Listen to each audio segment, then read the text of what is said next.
모두 가족 여러분, 오늘은 금요일입니다.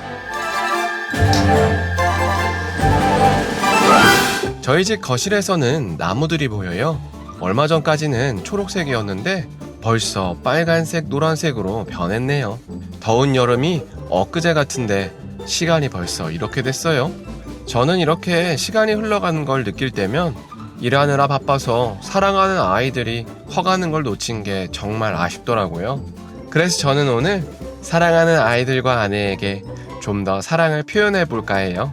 우리 모두 가족들도 익숙해서 지나쳤던 소중한 사람들에게 사랑을 좀 표현해 보는 건 어떨까 하네요.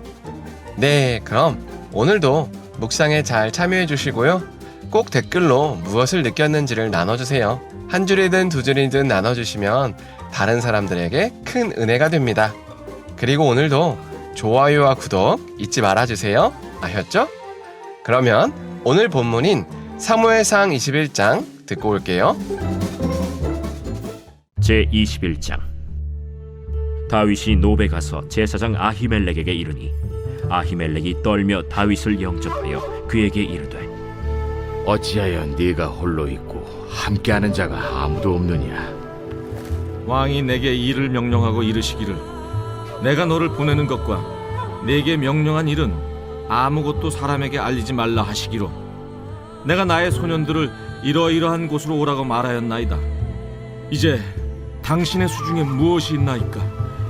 떡 5덩이나 무엇이나 있는 대로 내 손에 주소서. 보통 떡은 내 수중에 없으나 거룩한 떡은 있나니 그 소년들이 여자를 가까이만 하지 아니하였으면 주리라. 우리가 참으로 3일 동안이나 여자를 가까이 하지 아니하였나이다.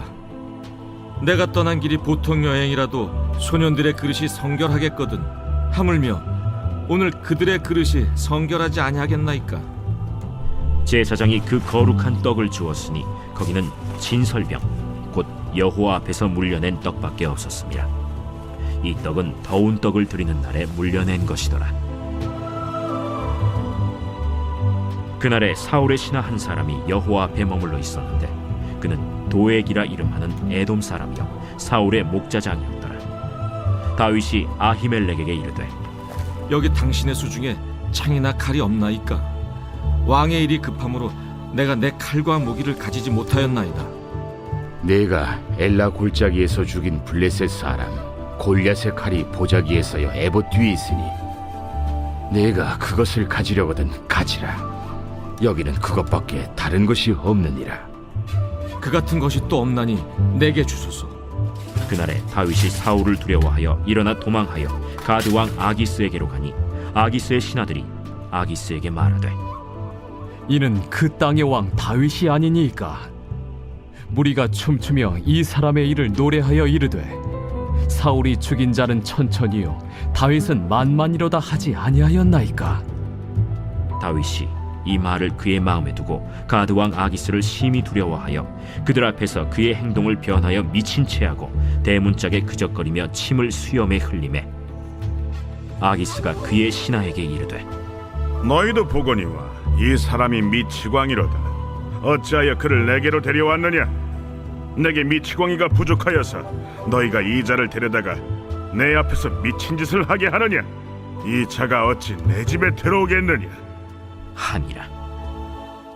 하나님은 다윗을 훈련시키기 위하여 다윗을 광야로 내모십니다. 그리고 첫 장면이 오늘 본문입니다. 다윗은 사울을 피하여 황급히 도망치느라 음식과 무기조차 챙기지 못했습니다. 그래서 평소에 친분이 있던 제사장 아히멜렉을 찾아갑니다. 그러나 아히멜렉은 평소와 다르게 찾아온 다윗을 경계합니다. 그러자 다윗은 살기 위해서 거짓말을 합니다. 그렇게 다윗은 겨우 약간의 먹을 것과 무기를 얻었습니다. 그러나 이 사건은 추후 다윗에게 후회를 안겨줍니다. 왜냐하면 제사장 아히멜렉과 나머지 제사장들이 반역자 다윗을 도왔다는 명분으로 사울에게 몰살당하기 때문입니다. 이처럼 급하다고 사람을 의지하면 반드시 후회합니다. 그런데 다윗은 이 시점에서 또 한 가지 실수를 합니다. 그건 바로 가드왕 아기스를 찾아간 사건입니다. 다윗은 먹을 것과 무기를 얻자 도피처를 찾았습니다. 그렇게 다윗이 생각한 도피처는 블레셋의 가드 지역이었습니다. 적의 적은 아군일 것이라는 생각 때문입니다. 이렇게 다윗은 또 한 번 사람을 의지합니다. 그러자 다윗은 가드왕 아기스 앞에서 미친 척 해야 하는 큰 수치를 당합니다. 그렇게 다윗은 아무 소득 없이 큰 수치만 당하고 다시 유다 땅으로 돌아갑니다. 이처럼 다윗은 급하다고 사람을 의지했다가 큰 수치를 당합니다. 하나님은 이 두 사건을 통해서 사람을 의지하는 것의 결론이 무엇인지를 보여주십니다. 급하다고 사람을 의지하는 사람은 반드시 수치를 당합니다. 그러나 급할 때도 하나님을 의지하는 사람은 반드시 영광을 얻습니다. 저도 교회를 개척하면서 다짐한 게 있었습니다. 그건 아무리 힘들어도 사람을 의지하지 말자는 다짐입니다. 교회를 개척하고 첫 주에 다음 달 생활비조차 없었습니다. 그런데 사람에게 손 벌리지는 않았습니다. 어차피 손을 벌려봐야 대책 없이 무모하게 개척했다는 핀잔만 들을 뿐이기 때문입니다. 그래서 기도했습니다. 하나님, 돈이 없습니다. 정말로 개척이 하나님의 뜻이라면 그 증거를 보여달라고 기도했습니다. 그러자 그때부터 정말로 예상치 못한 사람들에게 후원금이 들어오기 시작했습니다. 그 중에 한 분이 아내가 아이들 문제로 상담을 받았던 상담 선생님이었습니다. 어떻게 저희가 개척한 소식을 아셨는지 후원금을 보내오셨습니다. 그런데 그 금액이 직장인 월급보다 큰 금액이었습니다. 그 정도의 친분이 아니었기에 저희는 적지 않게 당황했습니다.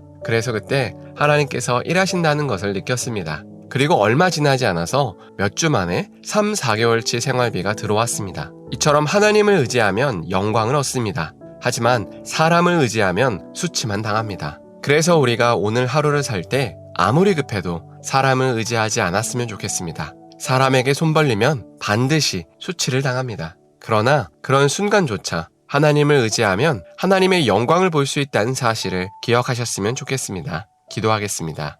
사랑의 하나님, 우리가 급한 상황에서조차 사람을 의지하는 것이 아니라 하나님을 의지할 수 있게 하여 주시옵소서. 당장에 눈에 보이는 사람을 의지했을 때는 수치를 당하고 눈에 보이지 않지만 확실한 하나님을 의지했을 때는 영광을 얻는다는 사실을 나누었습니다. 하나님, 우리가 오늘을 살 때 하나님만을 의지할 수 있게 하여 주시옵소서. 그래서 하나님의 영광을 볼 수 있게 하여 주시옵소서. 예수님의 이름으로 기도합니다.